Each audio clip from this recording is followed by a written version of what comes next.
I didn't grow up going to church.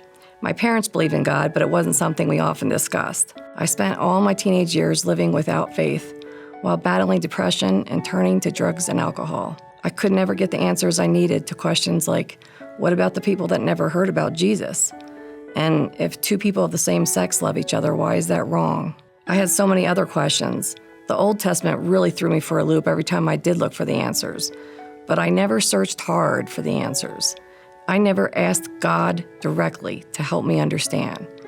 It wasn't that I blamed God for all that was wrong in the world. I just simply didn't believe he was real. After years in an abusive relationship, I looked to Jesus for the first time.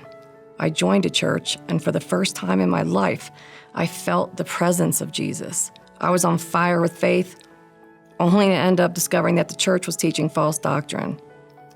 Once again, I found myself alone, and now I was certain there was no God. Eventually, I found relief from my depression through medication and got married to a wonderful man. I was happy, but still something was missing. I longed for the feeling I had when I first had faith. Then, in December of last year, my depression returned.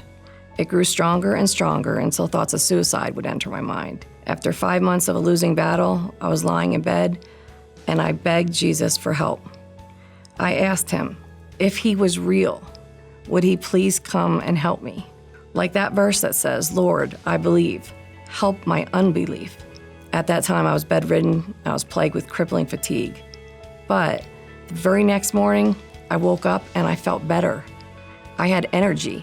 Most importantly, I had hope. I thanked Jesus immediately, and I went online to look for a church with the most positive reviews. That was also the farthest away, but I went anyway. When I got here, I knew I was right where I was supposed to be. I cried through most of the worship songs, as I still seem to do all these weeks later. But they're not tears of sadness. They're tears of relief and joy. Joy that can only be found in the knowledge that Jesus is real. He does know my name, and he lives in me. I feel so much regret that it took me to the age of 48 to accept the gift of grace that I was given.